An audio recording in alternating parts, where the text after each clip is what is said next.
We've made it to the final video of this little mini series to figure out if you are going to go bald.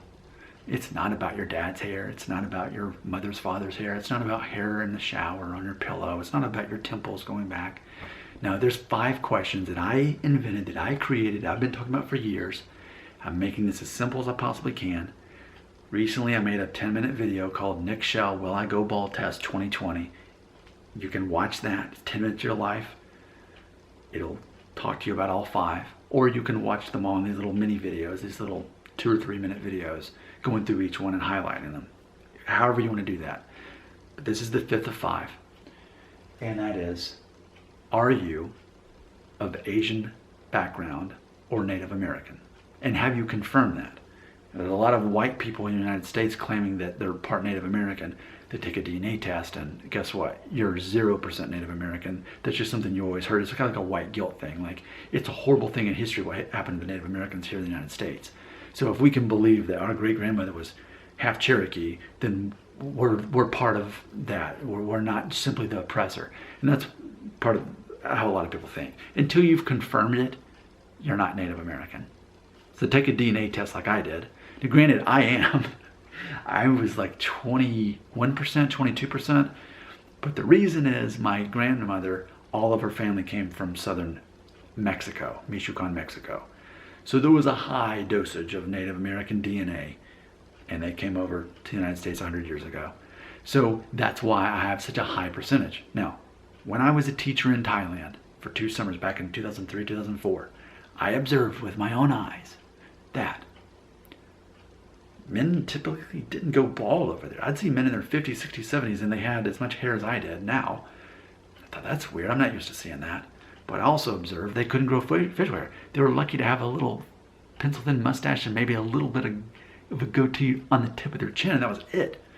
That's when I put it together. I was like, oh, so Asian men are less likely to go bald, but less likely to have as much body hair or facial hair.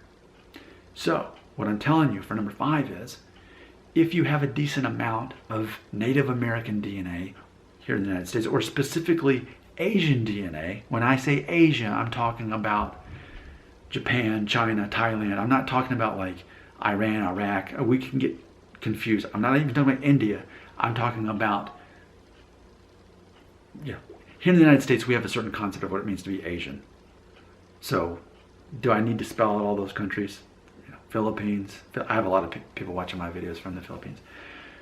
Okay, so typically we can look at race and ethnicity and figure out certain men of Asian descent generally, stereotypically, cannot grow facial hair, don't have much body hair, but they typically are less likely to go bald. So if you look more like a person from China or Japan or Thailand or Philippines, there's lots of countries over there. I'm not talking about Middle Eastern countries. I'm not talking about India. I'm not talking about Afghanistan, Iraq. No. That falls more into the Middle Eastern, which I also definitely have that in my DNA as well. So when we look at the 5 things, you don't look at just one video and answer the question, am I going to go bald based on that? Here it is. Here's the finale. I'm letting you see you there. Okay? You look at these 5 things and you think, which one of these? So I'm going to end this with me answering it, because the whole point is, don't look at just one thing and pretend like you know you're going to go bald. You have to look at all 5. So for me, my age now, I'm 39. Well, there's one thing in my favor. Look at how much hair I have at age 39. Probably not going to go bald because I'm already past the age of 35. Number 2, a photo of myself at age 1. I've made multiple videos showing you a photo of myself at age 1. And this is what basically my hair looked like at age 1, a projection of age 35 and beyond. So there's 2 things in my favor that are proving my theory. Number 4, you're here now. Nowhere 2.5 is some thinning, but overall I do not look like a balding man. So there's 3 out of 5.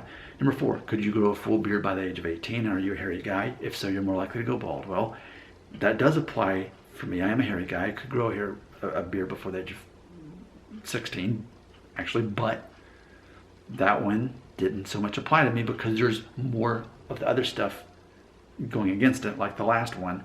Are you of Asian descent or Native American? And the answer is yes. Something like nearly 1/5 of my DNA is. because I had a grandma whose entire family was from southern Mexico. So there you go. You look at all 5, best out of 5, like 3 or more, that's probably going to be your indication.